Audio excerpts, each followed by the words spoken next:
Assalamualaikum warahmatullahi wabarakatuh. Innal hamdalillah nahmaduhu wa nasta'inuhu wa nastaghfiruhu wa na'udzu billahi min shururi anfusina wa min sayyiati a'malina. May yahdihillahu fala mudhillalah wa may yudlil fala hadiyalah. Asyhadu an la ilaha illallah wahdahu la syarikalah wa asyhadu anna Muhammadan abduhu wa rasuluhu. Wassallallahu alaihi wa ala alihi wa ashabihi wasallam. Amma ba'du. Baik, monggo Andika dibaca hadis berikutnya. Hadis ke-33. Penuduh wajib mendatangkan bukti. Ani bin Abbas radhiyallahu anhuma anna Rasulullah sallallahu alaihi wasallam qala law yuqan nasu bid'awahum lata'a rijalun amwal qaumin wa diwa'ahum lakinil bayyinatu 'ala al-mudda'i wal yaminu 'ala man ankara. Hadisun hasan rahul Baihaqi wa ghairuh hakadha wa ba'duhu fi sahihain. Dari Ibnu Abbas radhiyallahu anhuma bahwa Rasulullah sallallahu alaihi wasallam bersabda, seandainya setiap manusia diberi tuntutan atau dakwaan, niscaya orang-orang akan menuntut darah dan harta suatu kaum. Akan tetapi orang yang menuduh atau menuntut wajib mendatangkan bukti, dan bagi orang yang mengingkarinya, yaitu terdakwa, wajib untuk bersumpah. Hadis hasan diriwayatkan Al-Baihaqi dan selainnya seperti lafaz ini, dan sebagiannya terdapat dalam As-Sahihain. Baik. Hadis terkait dengan pondasi hukumnya. Sambil dibaca, dipahami, kita akan membahas hadis ini. Dari Ibnu Abbas radhiyallahu anhu bahwasanya Rasulullah sallallahu alaihi wasallam bersabda, seandainya setiap manusia diberi haknya berdasarkan dakwahan atau klaim tuduhan mereka, maka tentu ada orang-orang yang akan mengklaim, menuduh atau menuntut harta dan darah suatu kaum.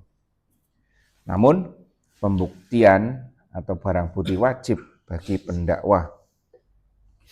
Orang yang klaim bagi pendakwah, dan sumpah wajib bagi orang pihak yang mengingkari. Baik, yang pertama dulu. Apa maksudnya yang pertama ini? Seandainya manusia diberi hak hanya berdasarkan dakwaan mereka, manusia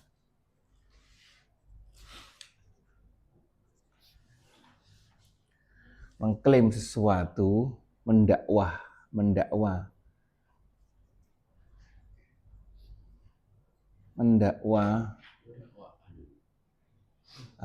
atau mengklaim atau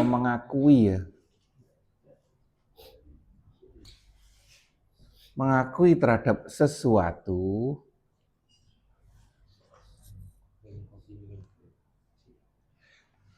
tentu akan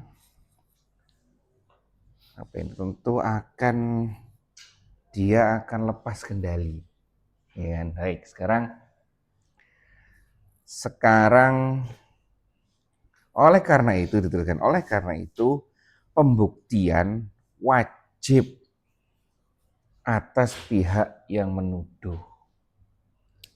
Ini yang menuduh, ini yang tertuduh. Menuduh atau mendakwa, ini yang tertuduh. Jadi di sini muncul, sekarang gini, dakwah ini dulu. Mengklaim mendakwah atau mengakui ini apa maksudnya?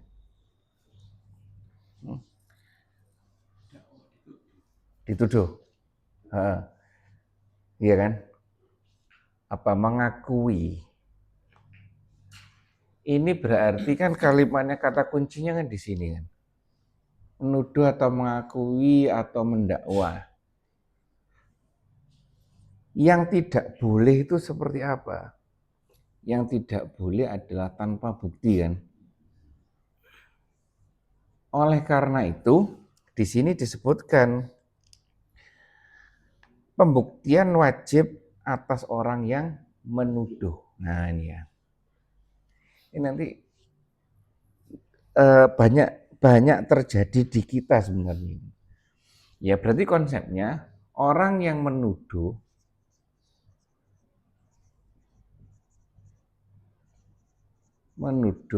wajib hukumnya mendatangkan bukti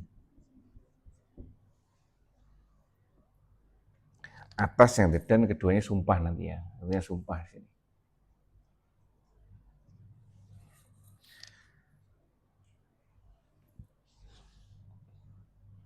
Ini jelas ini ya. Orang yang menuduh, orang yang mengklaim atau orang yang mengakui harus mendatangkan bukti. Ya, orang yang mengklaim atau mengakui harus mendatangkan bukti. Sekarang di kita, misalnya gini, Pak Manto, apakah setiap harinya terkait dengan ini ya, kehidupan hari-harinya? Terkait dengan konsep ini enggak? Misalkan apa?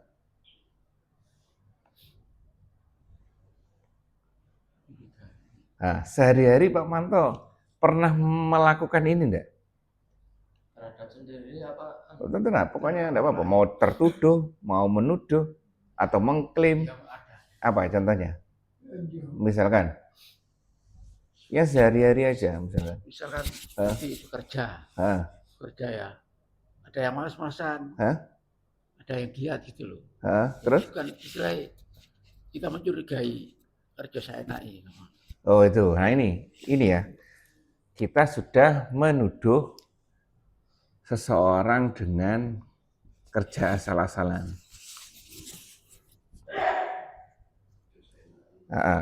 Iya kan? Apakah Pak Manto bisa mendatangkan buktinya? Ya itu. Kan dilihat sehari-harinya. Sehari-harinya. Terus dia ngantuk gitu. Ada ngantuk. Nah, buktinya apa? Sepanganan mesti. Nah, sebelum memvonis atau menuduh orang seperti ini, apa dasar Pak Manto? Bukti Pak Manto menuduh atau mengklaim, mendakwa bahwa ada orang kerja yang asal-asalan. Misalkan, satu, keluar di jam kerja. Enggak ya? Enggak. Enggak apa loh? Males-malesan? Apa? Istilah ngantuk gitu ada. Ngantuk enggak tidur. Iya, yang menghadap aja tapi gini.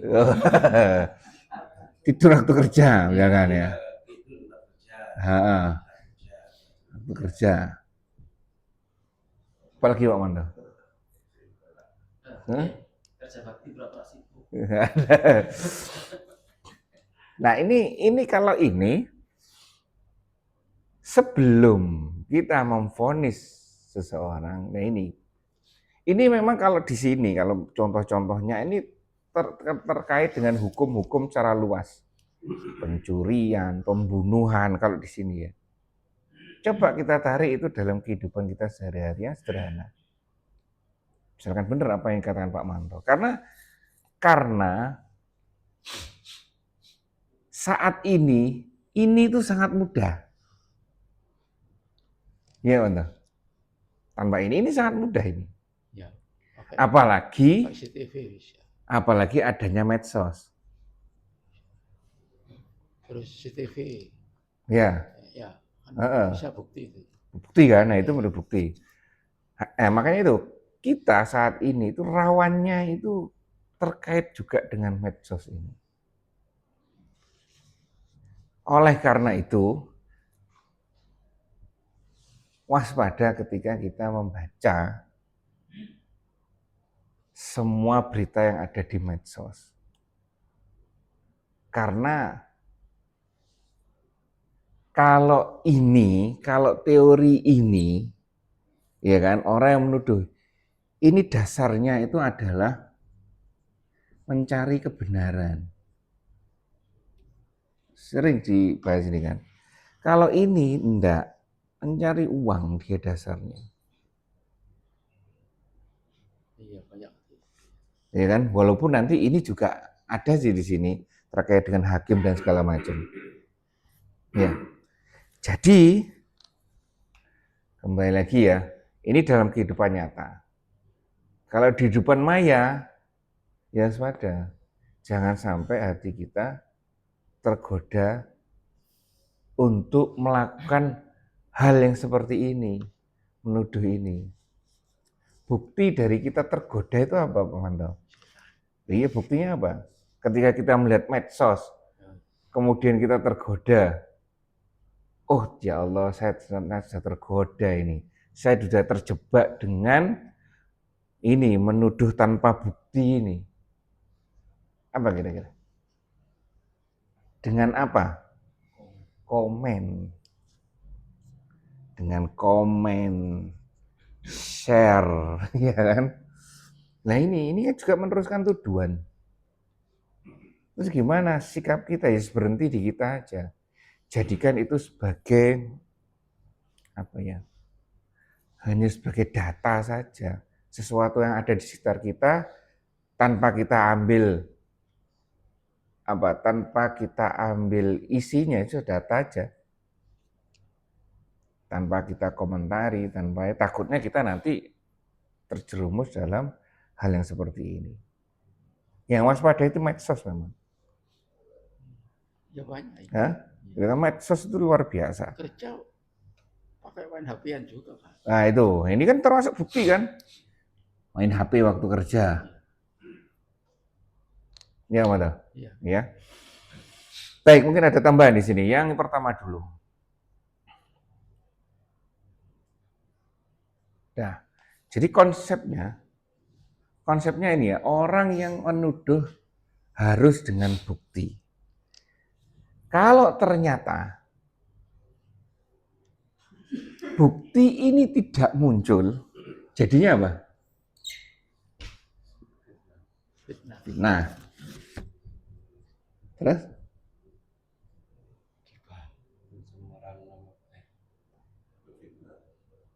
Ada dua. Gibah salah satu bentuk darinya. Ayo. Salah satunya apa? Fitnah dan gibah, bukan?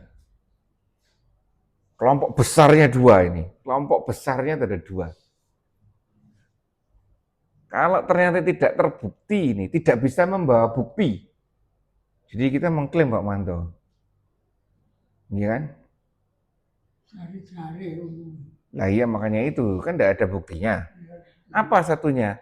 Satunya fitnah, bener. Iya. Satunya apa ini? Fitnah dan?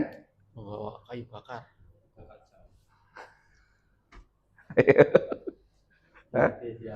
Iya, iya. Nah, apa bedanya? Loh ini kan? Oh iya, makanya bedanya apa?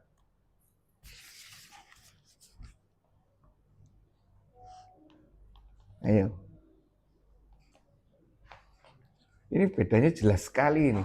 Sangat jelas sekali bedanya. Ayo. Apa bedanya? Oh iya, dasarnya dari usaha bener. Makanya itu bedanya apa?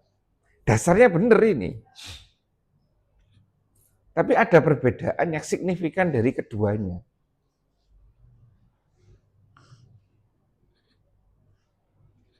Sudah ketemu? Pak Manto sudah ketemu?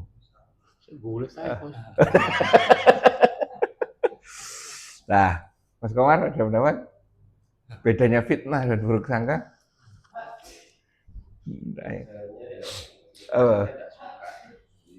Dasarnya, bedanya. Nah itu sudah disampaikan. Nah ini, fitnah itu sudah berwujud, berimplementasi, atau sudah berwujud. Karena ini dalam hati. Nah ini makanya nyambungnya ke sini nanti. Ini komen tetap di atas. Sudah keluar. Nah, ini. Jadi ini ya, kalau misalkan kita menuduh tanpa bukti, jatuhnya dua ini.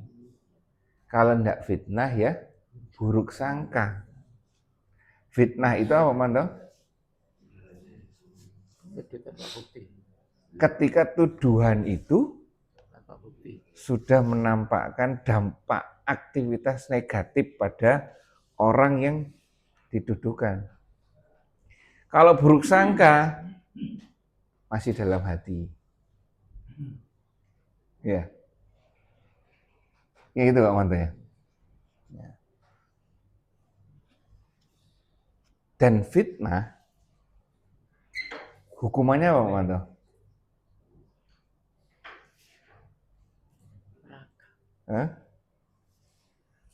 Fitnah itu apa Pak Manto?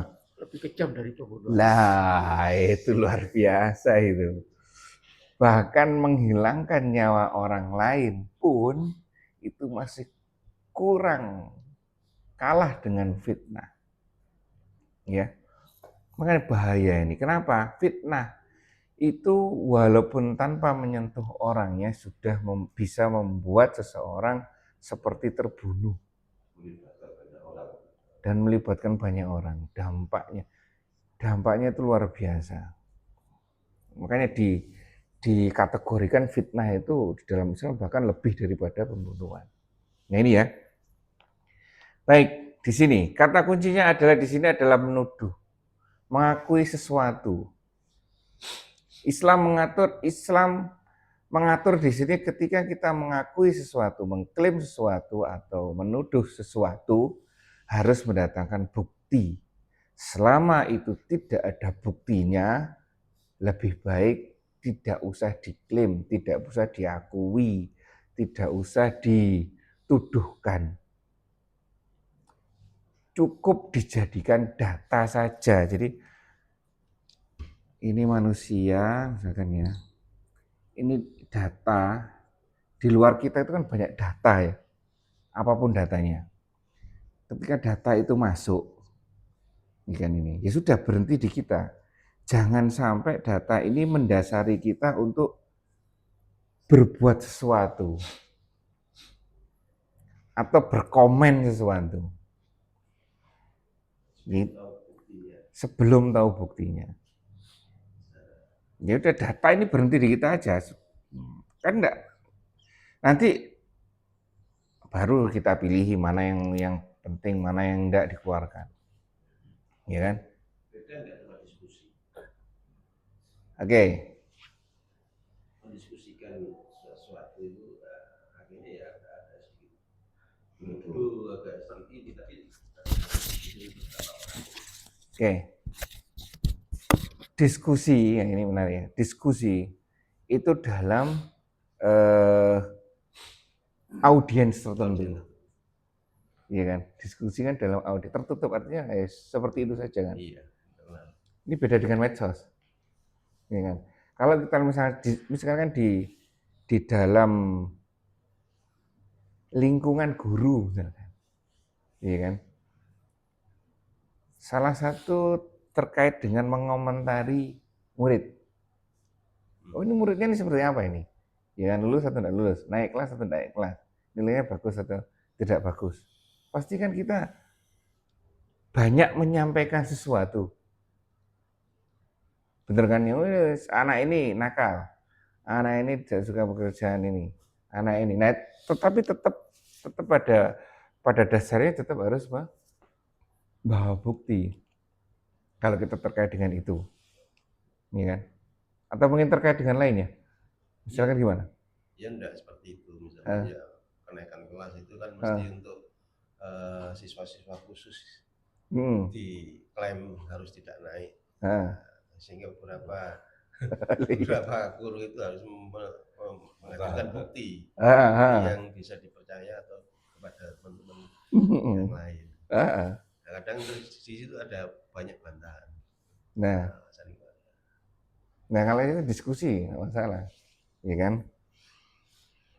Yaitu kadang malah kita terjebak dalam hal ini. Ini Mas Wawan sama saya mungkin terjebak, ya kan? Artinya mana ini namanya anak ini ya? Coba perilakunya seperti apa? Ya udah nilainya B aja wis. Jadi kadang-kadang kita memang terjebak menuduh. Ini tidak selalu negatif ya, kadang-kadang positif seperti gimana anaknya.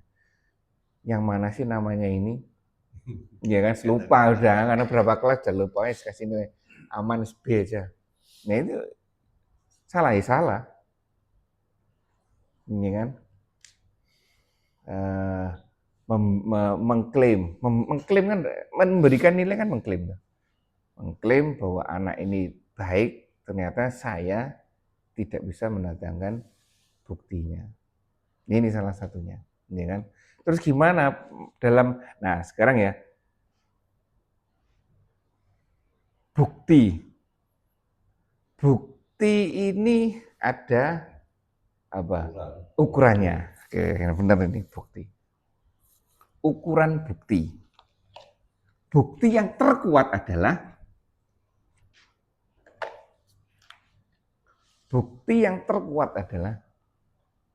sudah gitu ya bukti ya. Dengan apa? Apa bukti yang atau jenis-jenis bukti apa saja?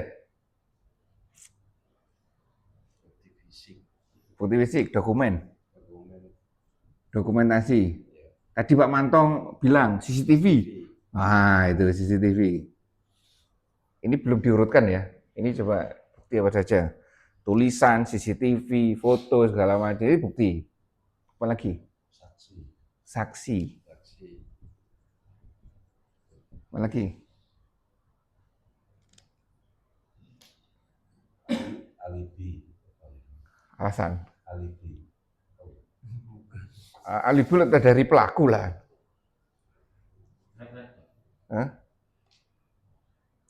Terrekat. Dari yang penuduh ya. Ini bukti kan harus dihadirkan oleh penuduh kan, oleh ini kan orang yang menuduh kan. Buktinya apa? Barang yang disengketakan. Barang Yang disengketakan. Barang. Apa buktinya? Dokumentasi kan tadi, surat kepemilikan. Ini kan masuk dokumentasi, ini kan? Ya bisa berupa barang kan, dokumentasi segala macam. Nah apa Pak Chandra? Bukti fisik, dokumen. Nah dokumentasi ya. Kalau fisik itu ya senjata, peralatan, foto fisiknya. Betul. Dokumen itu kwitansi, nota. Iya ini masuk ini semuanya kan, nota perjanjian segala macam masuk dokumentasi kan. Digital itu invoice digital, bukti transfer bank, email. Nah selainnya apa? Saksi, bener saksi, dokumentasi apapun dokumentasinya ini ya. Terus saksi, terus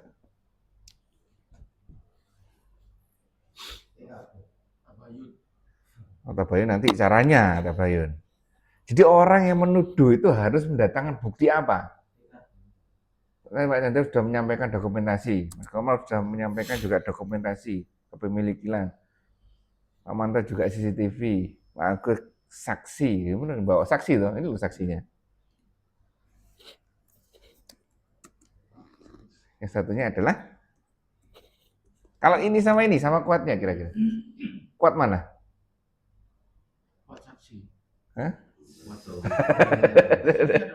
Loh ini nih. Sama juga ini juga. Ini juga ini kan. Sumpah bisa. Sumpah dari pelaku. Kan ini saya menuduh Pak Manto kan. Apa yang saya harus hadirkan? Saya bersumpah. Bisa kan? Untuk bukti kan? Saya mendatangkan CCTV. Saya mendatangkan saksi. Tapi yang tertinggi, ini yang tertinggi sebenarnya. Bukan, yaitu pengakuan.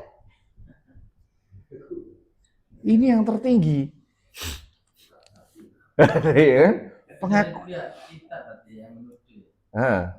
Pengakuan itu tertinggi. Masih ada persangkaan. Itu bukti terkuat itu pengakuan, ya kan? Oh iya, itu dokumentasi. Jadi dokumen apapun mau ini ya. Nah, jadi ini adalah kalau terkait dengan bukti-bukti, gradasi bukti. Ya. Karena ini sering tidak diakui kebenarannya, makanya harus semuanya ini, ya kan? Baik. Jadi kembali ke sini, orang yang menuduh kembali kata kuncinya menuduh adalah mengklaim sesuatu. Ya kan disebutkan di dalam hadis ini, kalau seperti itu pengakuan sepihak itu tidak diatur. Wah, ini tadi disebutkan darah dan harta seseorang, orang lain itu bisa diklaim punyanya dia. Gitu. Oleh karena itu diatur. Orang yang mengklaim harus mendatangkan bukti. Nah, ini satu dari sini. Orang yang menuduh atau mengklaim harus mendatangkan buktinya. Sebelum menuduh, ya kan? Kalau kita tidak punya bukti apapun, jangan ikut-ikutan menuduh atau menuduh. Sama saja ini. Orang yang menuduh dengan ikut-ikutan menuduh sama saja. Statusnya sama dengan orang yang menuduh. Di era sekarang konsekuensinya adalah medsos. Ya kan? Ikut-ikutan menuduh adalah dengan komen dan share ini. Secara tidak langsung bahwa kita juga ikut menuduh seseorang. Ya kan? Saya terjebak ketika kasus di Malang. Di mana sih itu Malang? Itu di mana? Di Joyo, ya, oh, di atas Joyo situ. Pertama, sudah berkomentar, sudah berburuk sangka. Iya kan? Dalam tanda kutip, acting segala macam. Tapi ternyata ketika muncul yang lain, stop saya sudah. Sudah kan? Stop, berhentikan input data. Saya takut. Nggak mau mengkonsumsi lagi. Karena di awal sudah terjebak, muncul ini. Nah ini loh. Kalau kita tidak bisa membatasi, kalau kita tidak ketika data itu muncul kemudian kita tidak membatasi diri dengan kita mampu nggak membuktikan terkait dengan data yang masuk ini. Kalau tidak memperhatikan itu, kemudian kita konsumsi saja, takutnya dua ini. Ini tidak perlu orang lain ini kan. Ini di dalam hati sudah berdampak. Ya, makanya waspada. Terutama medsos ini ya. Scroll yang penting saja. Dulu saya menganggap official itu yang layak dipertimbangkan kualitas beritanya. Yang official misalkan Metro, Liputan 6, yang official yang media mainstream itu ya. Saya itu katanya isinya sama saja. Dia juga cari uang di sana. Ini kan? Hah? Lah itu masuk was-wasnya kan masuk di sini. Wah ini masuk ya Pak Manto ya. Hah? Was-was ini penasaran segala macem ya kan. Ini masuk sih di setannya. Begitu celah ini dibuka, terus masuk semua. Kalau celah ini kalau ini kita straight dalam ini, ketat dalam ini, kita tidak mau menuduh tanpa bukti, tidak mau melihat medsos, ya hanya judulnya scroll aja. Begitu buka, tik, ya, waspada seperti itu. Baik, sampai sini ada yang disampaikan? Andika, mungkin. Ngomong. Dulu mungkin pembuktian dari lisan dan fisik kan kurang gitu lah. Sekarang kan dunia digital itu lebih hati-hati. Artinya sekarang data bisa diolah, dipalsukan atau diedit, bisa dari tayangan seperti tayangan CCTV. Ya terutama wajah ya, kita kalau wajah gampang sekali untuk di posting di media sosial, disalahgunakan oleh orang-orang yang jahat, dibuat untuk menuduh lah, kita kan terjebak misalnya. Gitu. Satu lagi yang di sini yang harus diperhatikan adalah hakim. Ya kan? Apakah ini terkait dengan hakim-hakim yang di sana di pengadilan? Apakah selalu terkait dengan itu? Tidak, ya kan? Apakah terkait dengan kita? Lah itu. Ya kan? Mana? Sikap kita atau perilaku kita yang harus kita jaga agar kita sebagai penuduh atau nantinya jadi tertuduh. Ini. Itu apa aja? Iya benar ini. Apa Pak Manto? Gimana caranya? Iya kan? Enggak, kita sebagai pelaku kita, agar kita tidak menjadi orang yang menuduh tanpa bukti C. Ini kan menuduh tanpa bukti kan? Ya. Kalau ini sudah beraktivitas, terwujud, tak komen, like, share, tulisan, ya kan? Kalau ini masih dalam hati, agar tidak terjadi seperti ini gimana? Lah, salah satunya mungkin itu membatasi ini. Saya dulu pengalaman ya. Sama seperti Pak Manto kemungkinan pengalamannya, ya kan? Ketika TV itu dianggap sesuatu yang tidak ada manfaatnya, walaupun ada, tapi ternyata ditimbang-timbang manfaat sama mandorotnya itu lebih besar mandorotnya, sudah stop TV, tidak boleh ada TV di rumah. Itu kan Pak Manto ya. Tapi sekarang di YouTube barang itu ya. Nah, sekarang eranya bukan TV. Lah sekarang handphone, eranya era handphone. Gimana? Iya kan?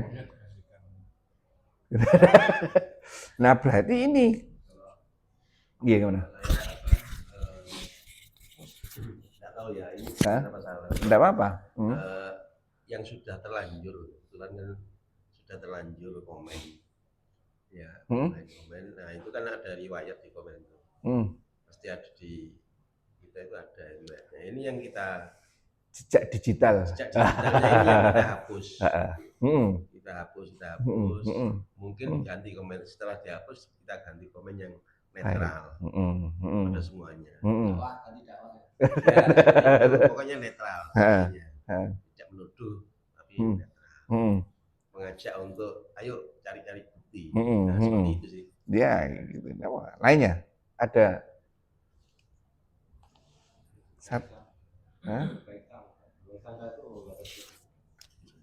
baik sangka. Baik sangka tips. Nah, ini tipsnya ya. Satu dari pertanyaan Pak Chandra tadi yaitu berbaik sangka. Bagaimana caranya kita berbaik sangka?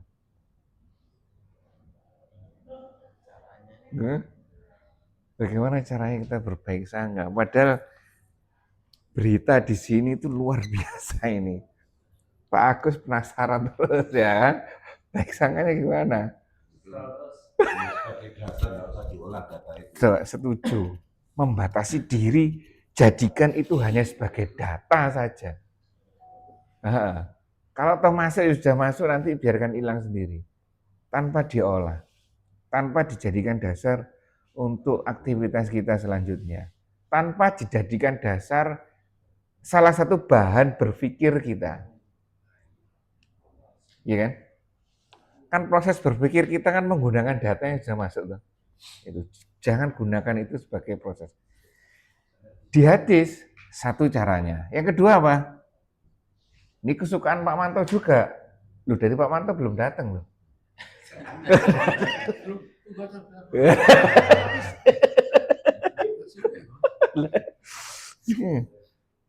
Apa? Ada caranya dengan kesukaan Pak Manto. Bukan. Itu tutup mata, tutup telinga, tutup apa satunya lagi ya? Satunya apa?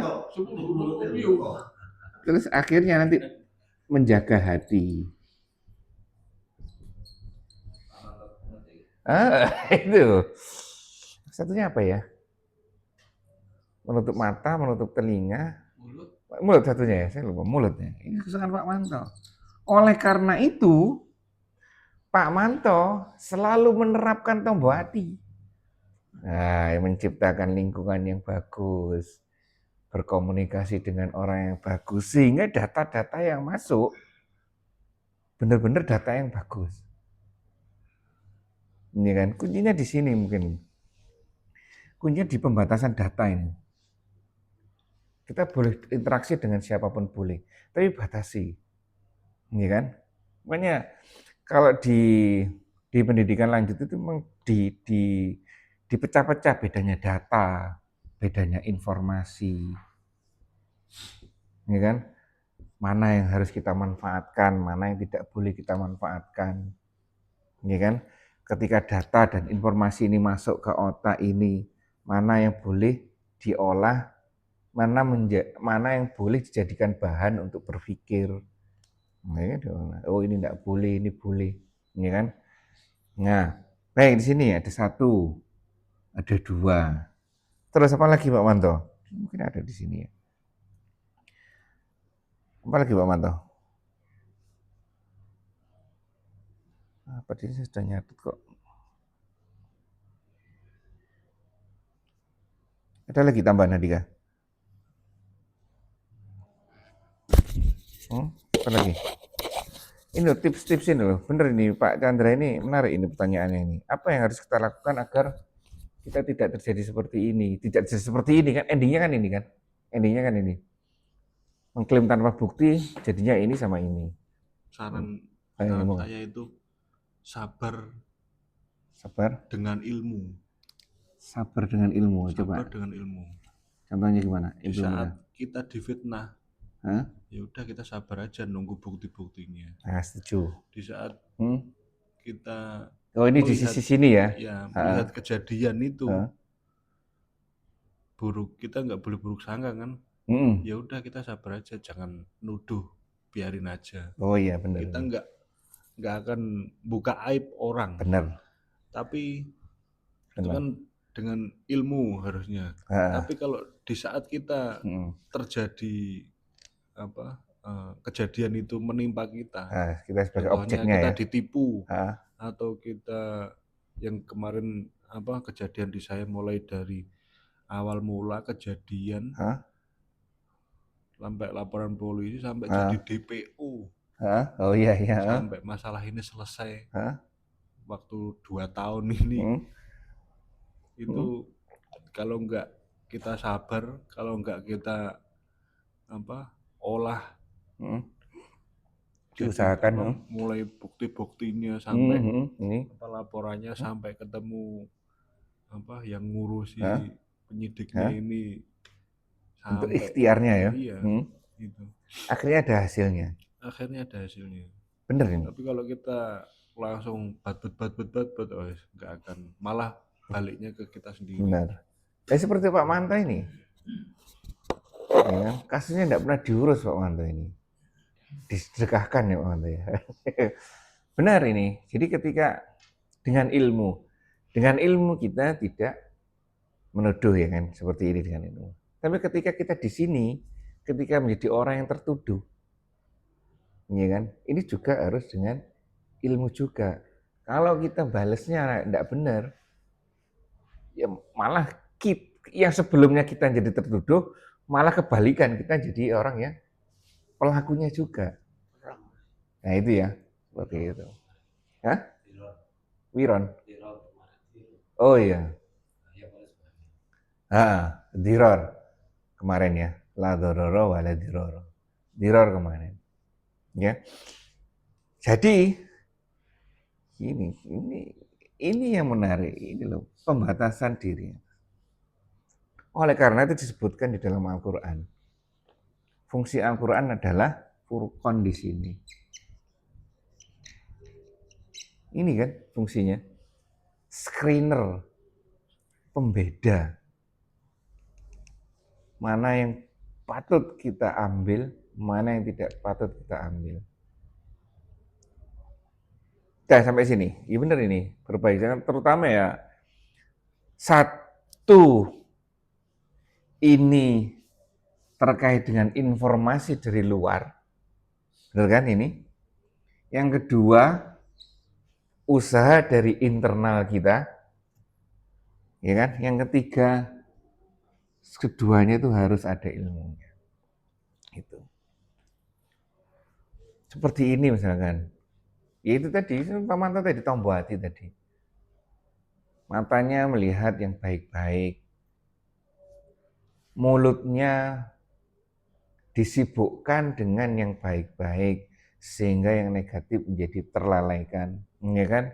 Telinganya mendengar yang baik-baik karena lingkungannya berusaha mencari lingkungan yang baik-baik. Mungkin seperti itu.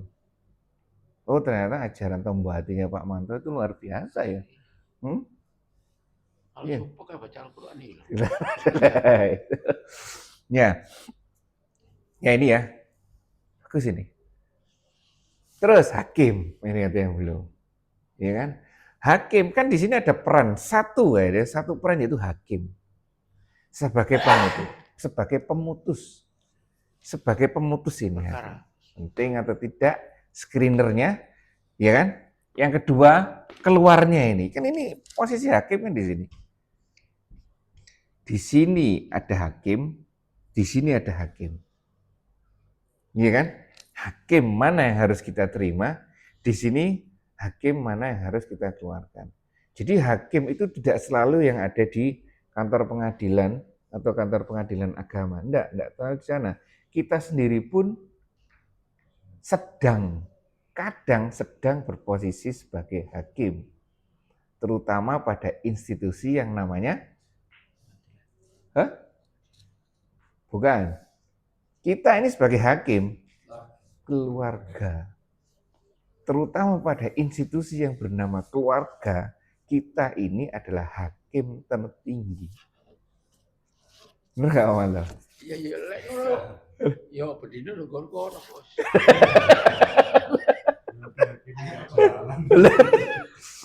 Ya kan? Kita ini hakimnya.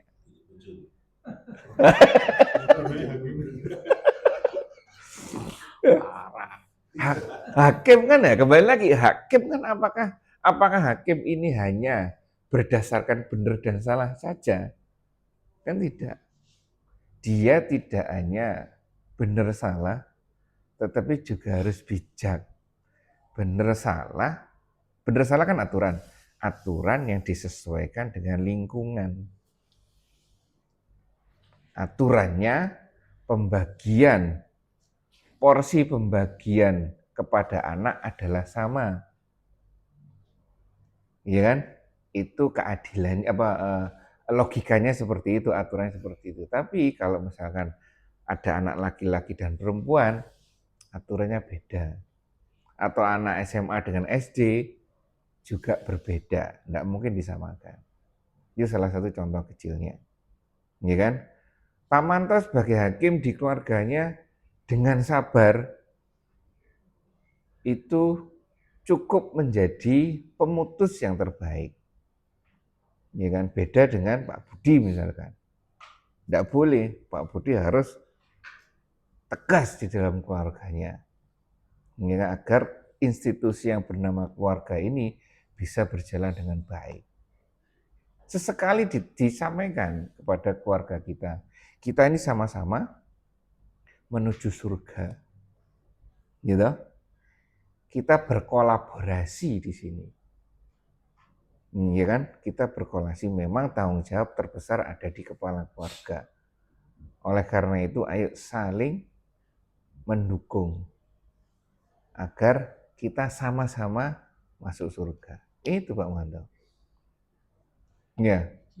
Kita besok suami istri kalau di iya, ketemu. Kasihan Pak Muhanto juga. Loh nanti Pak Muhanto kan berubah semua, dibersihkan hatinya. Oh gitu ya.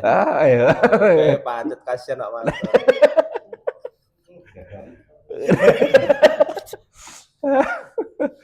Ya ini ya, kembali lagi kita di sini pasti hakim. Ini, ya kan, akan terjadi dengan baik kalau ada hakimnya. Hakim kan berasal dari kata hak, kaf, dan mim. Akar katanya sama dengan hukum. Ya kan? Jadi hakim itu orang yang memutuskan berdasarkan hukum, berdasarkan aturan-aturan. Lah kalau misalkan diri kita misalkan ketika mengolah semuanya ini tanpa aturan, tanpa hukum yang disampaikan oleh Pak Chandra, tanpa ilmunya, gimana kita akan menjadi hakim yang baik terhadap keluarga kita? Oh ya, kemarin gimana Pak Budi? Sudah disampaikan ke penceramahnya? Lupa? Enggak ketemu?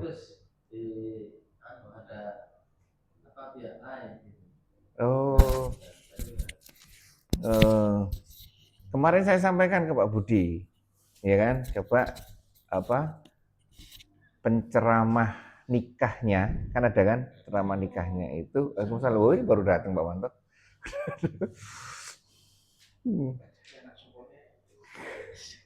Penceramah nikahnya,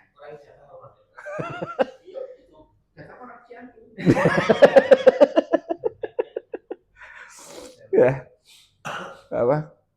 disampaikan agar menyampaikan hak dan kewajiban suami dan hak dan kewajiban istri. Seperti itu. Kemudian tidak jadi ya? Enggak ada. Enggak apa-apa, yang penting sudah dapat pahala niatnya, ya kan?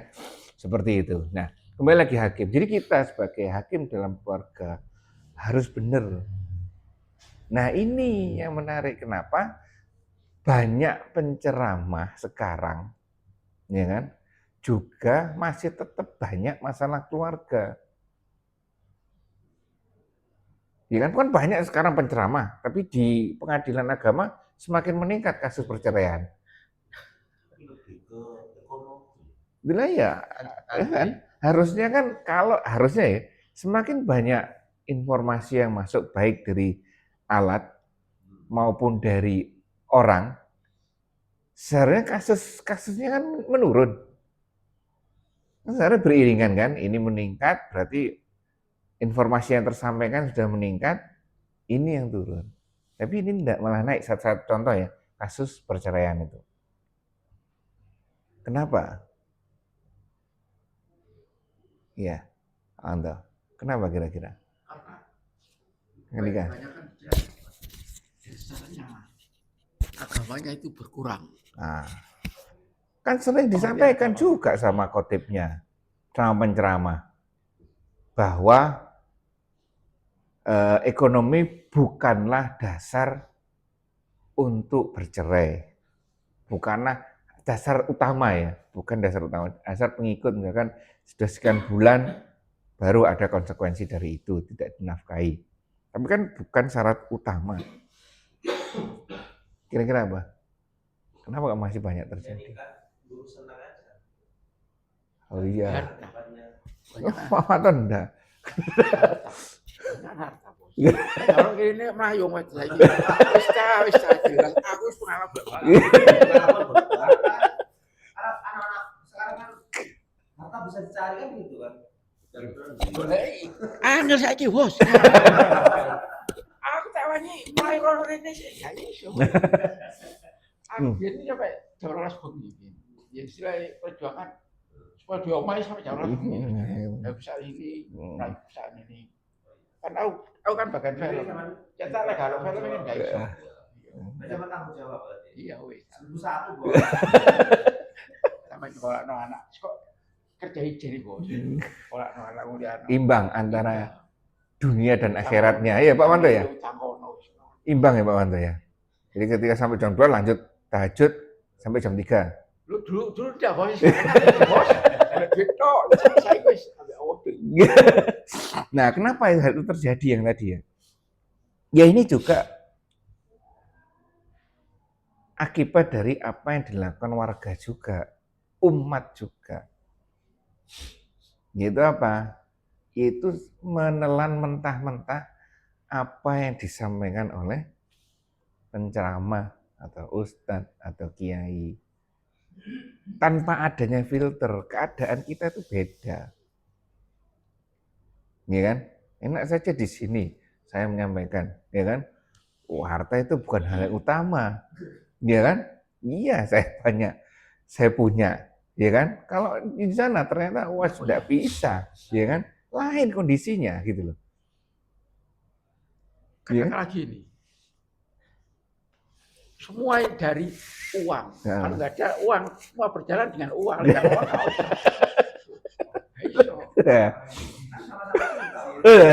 Kan cinta, mana?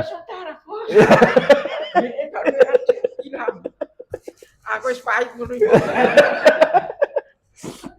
Nah itu ya. Jadi di sini adalah kemampuan kita untuk belajar ilmu tadi kembali lagi. Kan banyak sekiranya, katanya Ustadz ini, kamu harus menceraikan saya. Nah, katanya Ustadz ini, kamu harus menceraikan saya. Ya. Oh, jawab. Menurut Pak Ci. Kresek ya Pak Manto? Kresek ya? Ya itu ya. Jadi kita sebagai hakim juga harus belajar. Ini kesalahan kita. Ya, kesalahan kita. Tapi kalau di Gresik ya, Gresik kan ultra santri. Tapi kok banyak jandanya. Lah makanya itu. Makanya itu. Ya, makanya ini. Loh, aku disuruh bebas. Nah itu ya. Banyak pahala di sana, ya kan? Pahala berserakan harus kita ambil satu-satu, ya kan? Ya ini ya, jadi kembali kepada kita, ini juga kebutuhan hakim, pemutus mana yang boleh kita klaim, mana yang tidak boleh kita klaim, ya kan? Dan ini terjadi diri kita dan juga minimal pada keluarga kita. Ya, terus masuk yang kedua. Namun pembuktian wajib bagi pendakwa. Yang kedua adalah sumpah itu wajib bagi pihak yang mengingkari.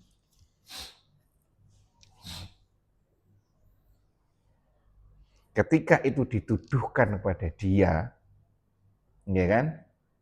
Dia boleh melakukan sumpah untuk mengingkari. Nah, masalahnya prosesi sumpah ini kapan? Apakah begitu muncul? Nah ini ya, ini kadang-kadang karena ketidaktahuan kita mereaksinya itu secara ngawur juga. Begitu ada tuduhan, langsung kita bersumpah. Jangan seperti itu. Ketika ada tuduhan yang masuk pada kita, seperti yang sampaikan ke Pak Manto tadi, tabayun, mana buktinya? Ya Manto ya, harus serahkan buktinya. Kalau enggak, berarti ada dua ini. Sedang ada fitnah terjadi pada diri kita, atau orang itu sedang berburuk sangka. Enaknya fitnah bagi orang yang terfitnah apa, Pak Manto? Apa nih? Bukannya dosanya digugurkan ya? Dosanya dihilangkan ya? Dosanya dihilangkan dengan adanya fitnah itu. Ya kan? Karena fitnah ini luar biasa. Baik sampai sini. Kembali sih di sini dari semua ini, dari beberapa kali kita belajar kembali, memang dasarnya itu di ilmu ini loh. Jadi kemampuan kita dalam memahami Al-Quran dan menerjemahkan Al-Quran dalam kehidupan kita sehari-hari sesuai dengan peran kita. Ya kan? Yang terjadi selama ini kita menjalani peran kita dengan hukum orang lain, dengan ukuran orang lain, dengan Al-Quran yang sudah diukur dengan alat ukur orang lain. Nah,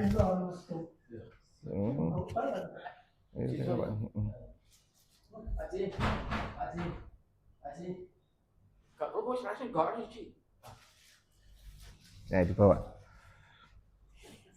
Ya gitu ya. Jadi benar-benar alat ukur itu ada di kita. Dasar alat ukur kita ya Al-Quran itu sendiri. Sesuai dengan kemampuan kita. Ya, baik sampai sini. Mungkin ada yang disampaikan. Andika. Nah sekarang ini ya, untuk antisipasi di masa depan,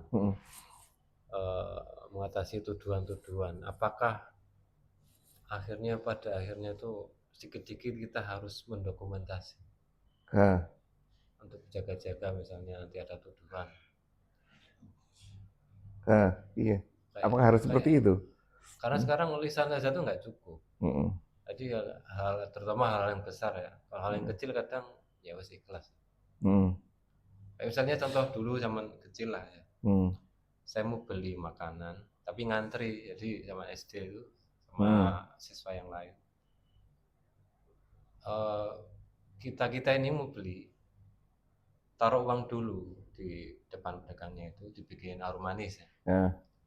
Saya yang giliran terakhir. Penjualnya bilang, uangnya mana? Sudah tadi Pak. Belum man. Sudah tadi. Bohong. Ayo udah saya pulang gitu. Ya gimana, saya nggak bisa membuktikan. Benar. Itu gimana? Dokumentasi kan? Status dokumentasi atau bukti, alat buktinya kita. Jual beli pakai nota atau sekarang. Selama itu, nah kembali ke peran kita. Selama itu memang diperlukan, ya kan? Ya harus. Misalkan, ini Pak Manto sangat hafal ini. Apa isinya Pak Manto? Ingat enggak? Ini adalah ayat terpanjang di dalam Al-Quran. Isinya tentang? Saya hafalin 284 sampai 286. Oh. Ini adalah ayat terpanjang di dalam Al-Quran. 1 lembar ayat ini. Ya kan? Isinya tentang gimana Pak? Andika? Kalau yang sering berhubungan dengan ini mesti ingat. Makanya saya nunjuk Pak Manto. Harusnya ingat Pak Manto. Atas sudah baca. Hah? Utang. Tentang hutang. Bagaimana hutang itu? Ada pencatatan, ada saksi, ada imlak, membaca perjanjian. Ya kan? Jadi ayat terpanjang di dalam Al-Quran itu bukan tentang ketuhanan, tapi ternyata tentang hutang. Ya, begitu detailnya hutang di. Nah, hutang di hutang. Itu ya. Nah itu ya. Ya itu ya, hutang-hutang. Artinya apa? Artinya kalau memang diperlukan dokumentasi ini terkait dengan hutang ya, dokumentasi ini ya silahkan. Makanya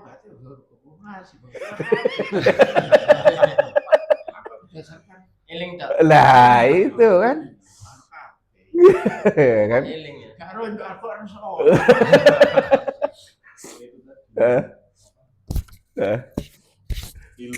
Ilmu, bener ilmu. Seandainya kita kena masalah, contohnya tadi itu belum bayar, ya waktunya mau bayar itu biar dilihat orang dulu, jangan langsung bayar di depan atau.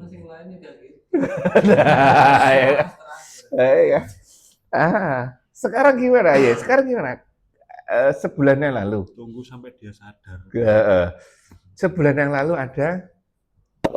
ada adminnya dari kampus itu, dok saya pinjam uang dok, ya weh, ya kan, ini jauh ya kan, saya di rumah dia di kampus, di rumah yang dok berapa sekian, ya udah bikin perjanjian, saya bikin perjanjian, di mana perjanjiannya itu di WA aja, tulis bahwa saya ini identitasnya ini berhutang pada saya identitas seperti ini dan akan diangkut, nah itu termasuk bukti. Akadnya di situ. Disebutkan nanti bayar berapa kali dalam 1 bulan. Tuh. Ya. Hah? Nah, makanya itu. Kita artinya kebutuhan kita sampai sejauh mana. Kalau kebutuhan misalkan yang lebih besar rumah atau pekerjaan, tidak mungkin seperti itu kan. Kalau itu sekiranya kita seperti ini orangnya, nah kita nilai orangnya seperti ini, cukup seperti ini. Kalau Pak Manto tidak mungkin ya. Kalau diutangi orang seperti WA tok tidak mungkin ya. Oh, sekarang saya gak ono sing ditangno apa, Bos. Nah itu ya. Jadi kembali bukti tadi ya dengan ilmu. Mana? Boleh sampai enggak?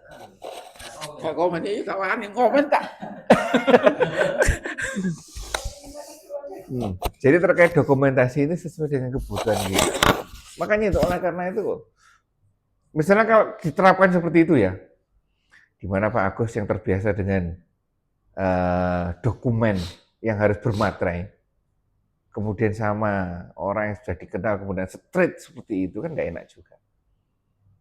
Disesuaikan, cukup seperti ini, ya kan? Hanya saja tidak boleh tidak melakukan hukumnya.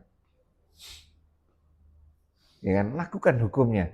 Dasarnya ada, ilmunya sudah ada, aturannya sudah ada. Jalankan. Lah proses pelaksanaan ini disesuaikan. Ya Pak Chandra kalau hanya lisan, hanya WA ya, rusak nanti Pak Chandra nanti. Ya kan, harus detail. Ya seperti itu ya. Masalah materai juga. Itu. Materai itu hanya pajak kita bayar pajak. Bukan sebagai penguat. Memang bisa bukti bisa. Nah, seandainya kita beli rumah kita dikasih kwitan yang terjadi sama saya beli tanah. Di notaris itu dikasih kwitansi bermeterai. Itu nggak kepake. Ternyata yang kepake itu AJB. Jadi kita datang ke sana, dokumen semua di surat AJB ini nggak ada materai. Enggak. Artinya yang kuat itu AJB, bukan kwitansi. Hanya kewajiban kita untuk bayar. Kalau pengen kuat gitu toh, nggak ada untungnya buat materai itu. Nah ini kan seperti ini kan, kita yang selama ini taunya hanya kwitansi bermaterai itu kuat, ternyata enggak. Ini disesuaikan, enggak mungkin Pak Chandra melakukan akad seperti saya di WA saja, ya kan? Harus lebih detail lagi. Seperti misalkan kalau ada yang utang ke Pak Manto, ya kan? Ada orang terus menyerahkan sertifikat rumah, tak serahkan sertifikat rumah. Kira-kira bermanfaat itu enggak buat Pak Manto? Hah? Kenapa tidak bermanfaat? Hah? Ayo. Jadi pakai pegangan tok. Pegangan tok, enggak bisa diapa-apakan itu. Bawa ya? Udah bawa.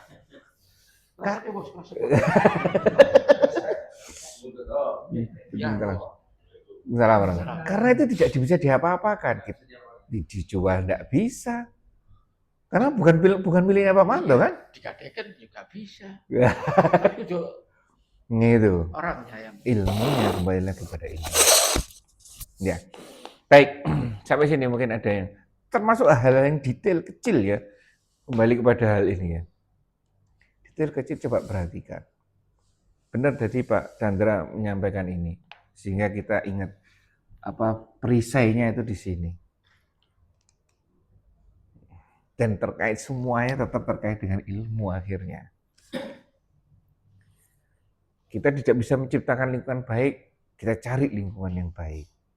Ya kan? Agar terhindar daripada ini. Menciptakan lingkungan yang baik atau menghindarkan dari lingkungan buruk ya koreksi tentang medsos.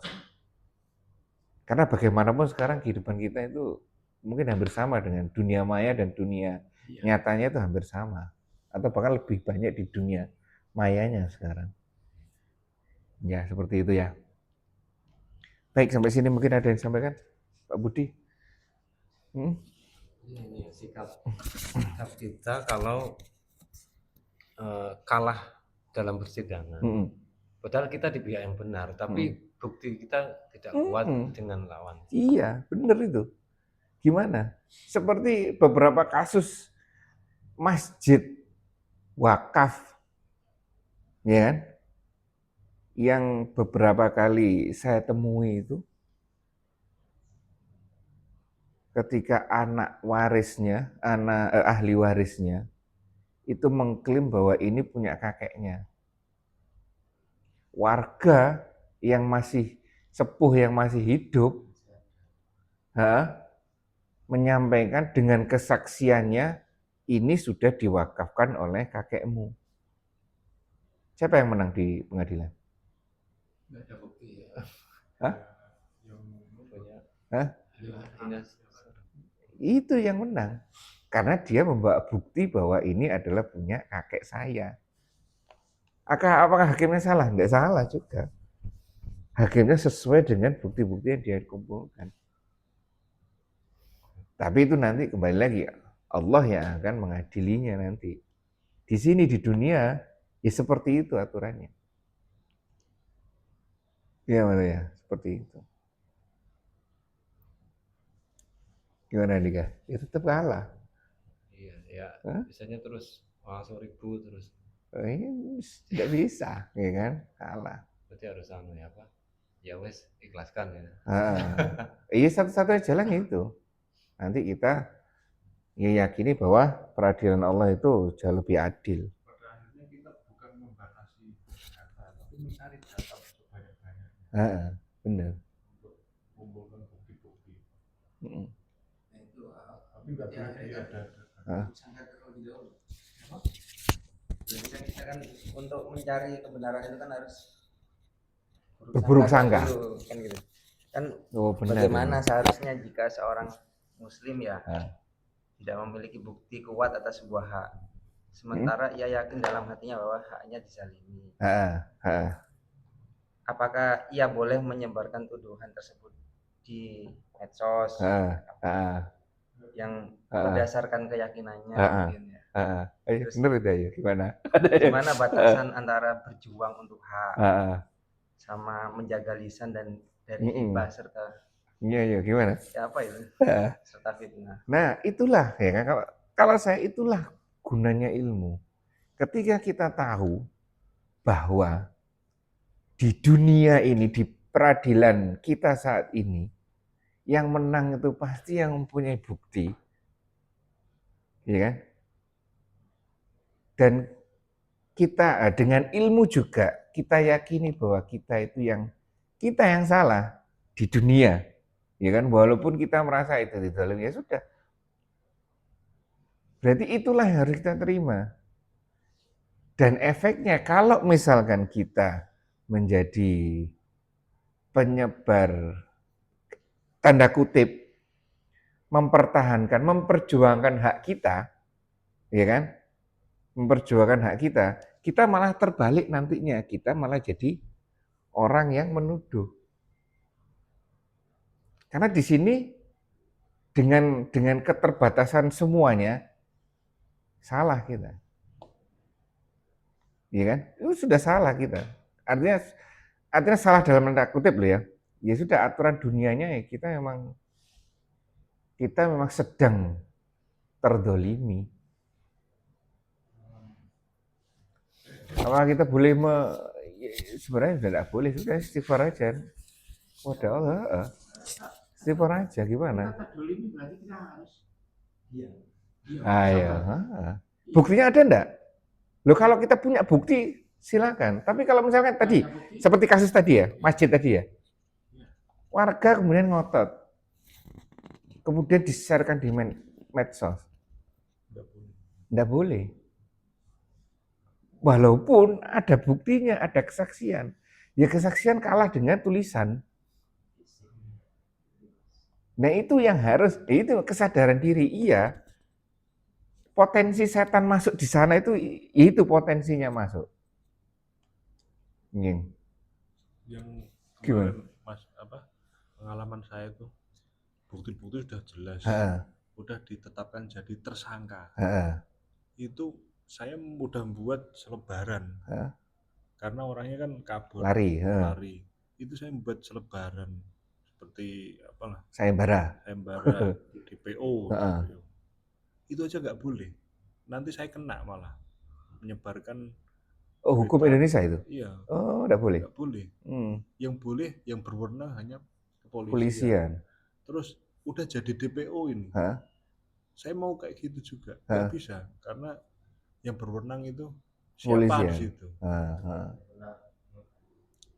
Dan kalau seandainya nyebarnya itu terlalu frontal ya, saya kebalik ke saya lagi, nggak ada gunanya juga. Ada standarnya. Iya benar. Kembalikan kepada ini. Gimana menurut hakim? Hakim memang tidak selalu yang di pengadilan ya, mungkin bisa. Terus kalau sudah umpamanya sampai lanjut sampai ke pengadilan, terus dia diputus udah putus bersalah gitu ya, itu kan udah berkekuatan tetap gitu. Hukum. Itu pun kita nggak boleh nyebarkan dia orang ini sudah bersalah, udah ditetapkan jadi udah dihukum, itu nggak boleh juga. Padahal niatnya bagus untuk menyampaikan kepada orang lain, ternyata nggak boleh. Gimana ya kan? Ini seperti tadi di medsos kan, kalau misalnya kita kemudian kita sebarkan itu, ya memang makanya kita di sini enak aja ngomong sih, ya kan? Pelakunya gimana? Itu pelakunya kembalikan pada ilmu. Ingat, akhirat itu lebih baik, hukum Allah itu jauh lebih baik daripada dunia. Kita ikuti seperti itu. Gimana perasaan seperti itu? Ya, ketika kita itu, makanya Allah ini peran saya peran karyawan itu ya cuma bisa menjalankan, mengawasi juga ya susah ya. Kayak BPJS di suatu daerah gitu ya.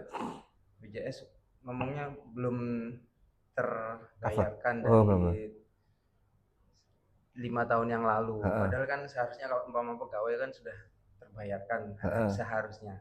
Tapi baru di tahun kelima baru ngomong dari tahun sekian belum terbayar. Itu gimana untuk kita paling enggak ya berjuang untuk kebenarannya atau gimana? Seperti itu ya. Kalau misalnya BPJS ya. Kalau BPJS itu dengan pemerintah atau dengan perusahaan? Dengan maksudnya? Nah, yang dulu yang bayar siapa? Kan harusnya kan sudah karyawan pemerintah atau karyawan swasta? Bagian keuangan kan harusnya sudah yang membayarkan kan. Dengan dipotong gaji harusnya. Tapi baru dikabarkan kalau belum terbayarkan baru di 2025 mungkin lah paling yang di 2020 sampai 2025 belum terbayarkan. Terus kan kita kan merasa haknya terzolimi. Kenapa dari dulu disampaikan? Kita bisa menuntut, jadi bukan berprasangka. Kalau kita bisa bukti, salah satu bukti adalah aturannya. Misalnya aturannya sekarang kalau tidak salah itu penghapusan denda atau penghapusan keringanan pembayaran BPJS yang sudah lama tidak terbayarkan. Itu ada aturannya. Dengan bukti-bukti dokumentasi aturan seperti itu, ya kan, kita bisa mengambil hak kita. Ya kan? Tapi kembali lagi, Kalau toh akhir dengan usaha kita ternyata sudah mentok, ya sudah. Istighfar yang banyak, ya kan? Karena bagaimanapun kita ini hidup di dunia yang penuh dengan ketidakadilan. Oleh karena itu Allah memberikan support, memotivasi kita bahwa orang terdolimi itu doanya gimana Pak Manto? Nah itu terkabulkan. Saya terdolimi. Terdolimi langsung dikabulkan berarti. Nah, Tapi nggak kabul-kabul. berarti belum terdolimi ya kan? Hanya merasa terdolimi saja. Ya kan? Oke. Tergantung Mas. Tergantung apa di sana di BPJS seperti apa. Karena anggaran itu kan nggak melulu untuk karyawan aja, untuk pegawai, untuk fasilitas, mendukung fasilitas. Jadi dana pemerintah 100% ini untuk pos ini untuk pos fasilitas, ini untuk pos. Nah, mungkin di posnya untuk pembayaran karyawan ini masih belum memenuhi kuota. Ditunda. Nah, bukan ditunda. Umpamanya bayarnya harus 100 juta, ternyata tiap tahun hanya bisa 20 juta. Berarti kan ketemunya di tahun kelima. Baru yang urutan ini bisa kebayar. Gitu. Tapi itu kelanjutannya tidak ditanggung oleh perusahaan. Hanya disampaikan ke peserta BPJS saja. Harus bayar gitu. Akhirnya dipotongkan di tahun 2025. 5 tahun. Kan aturannya kalau nggak salah ya, kalau pegawai itu sudah langsung dipotongkan di gaji kan? Iya. Itu dari awal sudah sudah tahu kan SPO-nya. Tapi kenapa kok karena suatu sebab perusahaannya pahit atau apa akhirnya dicarikan dari situ. Saya sih berpikiran kayak gitu. Ternyata perusahaan tidak berpikir seperti itu kan. Ya itulah. Bisa jadi juga karena penyelewengan. Ya, itu harus ilmu kita masalah auditor harus dijalankan juga. Nah, kan kalau mau ngomong ke KPK paling enggak tidak boleh lebih dari 30 hari. Dibatasi ya waktunya. 30 hari. Kalau sudah lebih tidak boleh. Kita sebagai karyawan nggak bisa yang untuk akses ke sana. Kalau datanya kita lengkap, bukti-buktinya kita lengkap, sampai 10 tahun ke depan masih bisa. Untuk mencari buktinya ini yang susah. Ya itu benar. Sebagai karyawan kan bisa. Ya itulah keadaan kita. Oleh karena itu kita di awal ini seperti Handika tadi sampaikan. Berarti apakah kita harus foto setiap kali aktivitas yang membutuhkan bukti? Ya Allah alam, kita mengukur aja mana yang dibutuhkan bukti yang sampai detail. Kalau masalah perjanjian, saya baca detail. Ya kan? Kalau masalah yang lain kan ada skala prioritasnya kan. Mana yang harus didahulukan, mana yang boleh dikesampingkan. Artinya kalau misalkan dikesampingkan, kita tahu resikonya, kemungkinan nanti resikonya bisa kita ikhlaskan lah, seperti itu. Ya, Manto ya. Baik.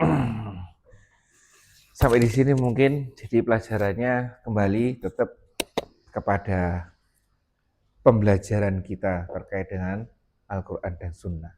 Ya kan? Karena bagaimanapun konsep-konsep seperti ini sederhana. Kemarin juga, sekarang juga terkait dengan banyaknya data Al-Quran dan Sunnah yang masuk di dalam kepala kita. Dengan seperti ini, kita waspada informasi yang masuk dan kita waspada sebagai hakimnya. Ya kan? Agar tidak terjebak pada dua aktivitas yang jelek ini. Ya. Kurang lebihnya saya maaf, kita tutup majelis kita ini dengan bacaan hamdalah dan doa penutup majelis. Alhamdulillahirabbil alamin. Subhanakallahumma bihamdika asyhadu alla ilaha illa anta astaghfiruka wa atubu ilaik. Assalamualaikum warahmatullahi wabarakatuh.